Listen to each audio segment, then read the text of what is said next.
اعوذ باللہ من الشیطان الرجیم بسم اللہ الرحمن الرحیم رب اشرح لی صدری ویسر لی امری واحلل عقدۃ من لسانی یفقہوا قولی۔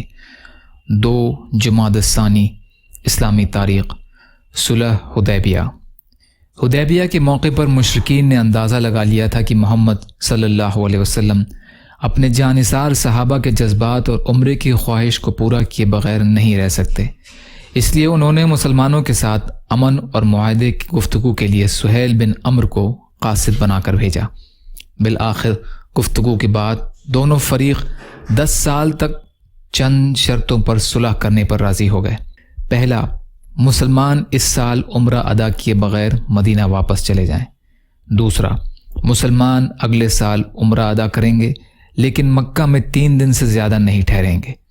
تیسرا، مسلمان مکہ میں ہتھیار نہیں لائیں گے، ان کے پاس صرف تلواریں ہوں گی اور وہ بھی نیام میں ہوں گی۔ چوتھا، اہل مدینہ مکہ میں رہنے والے مسلمانوں کو اپنے ساتھ نہیں لے جائیں گے، اور اگر کوئی مسلمان مکہ میں رہنا چاہے تو اس کو نہیں روکیں گے۔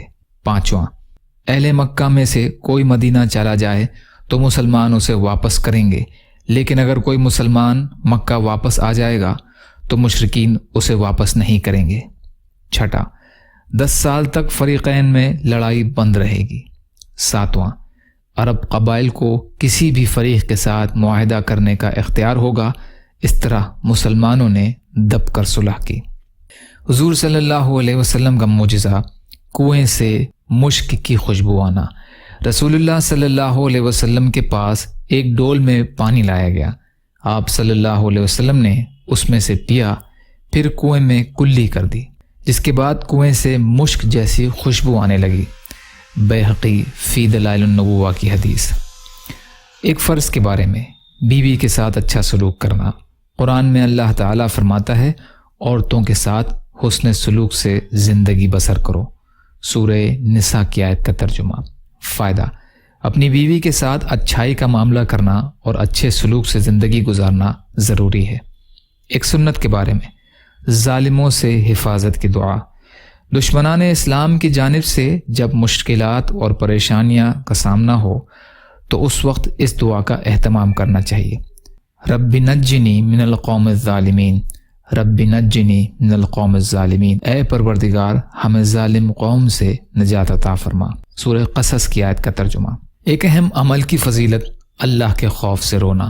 رسول اللہ صلی اللہ علیہ وسلم نے فرمایا، 3 آنکھوں کو جہنم کی آگ نہیں چھوئے گی، ایک وہ آنکھ جو اللہ کے راستے میں پھوڑ دی گئی، اور ایک وہ آنکھ جو اللہ کے راستے میں جاگ کر پہرا دے، اور ایک وہ آنکھ جو اللہ کے خوف سے رو پڑے۔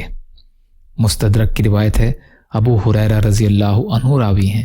ایک گناہ کے بارے میں، تکبر سے دل پر مہر لگ جاتی ہے۔ قرآن میں اللہ تعالیٰ فرماتا ہے، جو لوگ بغیر کسی دلیل کے اللہ تعالیٰ کی آیت میں جھگڑے نکالا کرتے ہیں، اور اللہ تعالیٰ اور اہل ایمان کے نزدیک یہ بات بڑی قابل نفرت ہے۔ اسی طرح اللہ تعالیٰ ہر متکبر سرکش کے دل پر مہر لگا دیتا ہے۔ سورہ مومن کی آیت کا ترجمہ۔ آخرت کے بارے میں، مومنوں کا پل صراط پر گزر۔ رسول کریم صلی اللہ علیہ وسلم نے فرمایا، پل صراط پر مومنین رب سلم سلم، یعنی اے پروردگار سلامتی عطا فرما کہتے ہوئے گزریں گے۔ ترمذی کی روایت ہے، مغیرہ بن شعبہ رضی اللہ عنہ راوی ہیں۔ طب نبوی سے علاج، مریض کی شفا کا کامیاب نسخہ۔ رسول اللہ صلی اللہ علیہ وسلم نے فرمایا، جس شخص نے کسی ایسے مریض کی عیادت کی جس کی موت کا وقت ابھی نہیں آیا ہے، اور اس کے لیے 7 مرتبہ یہ دعا کی، اسأل اللہ العظیم رب العرش العظیم ان یشفیک، تو اللہ تعالیٰ اسے ضرور شفا عطا فرمائے گا۔ ابو داؤد کی روایت ہے، ابن عباس رضی اللہ تعالی عنہ راوی ہیں۔ رسول اللہ صلی اللہ علیہ وسلم نے فرمایا، جب تم میں سے کسی کا لقمہ گر جائے تو اسے صاف کرے اور کھا لے، شیطان کے لیے نہ چھوڑے، شیطان کے لیے نہ چھوڑے۔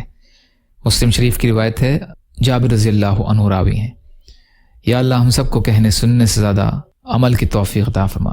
یا اللہ جو مظلوم ہیں، پریشان حال ہیں، بیمار ہیں، قرض میں ہیں، بے روزگار ہیں، محتاج ہیں، ان کی مدد فرما۔ یا اللہ دنیا اور آخرت کی تمام خیر عطا فرما۔ جو مانگا وہ بھی عطا کر دیجیے، جو بھول گئے ہوں اپنے فضل کرم سے عطا فرمائیے۔ یا اللہ ہر خیر کی چیز میں ہمارا حصہ کر دیجیے، ہر شر کی چیز سے ہماری حفاظت فرمائیے۔ آپ کی خوشنودی والی شہادت کی موت کا درجہ عطا فرمائیے برحمتک یا ارحم الراحمین۔ لا الہ الا اللہ محمد رسول اللہ۔ السلام علیکم۔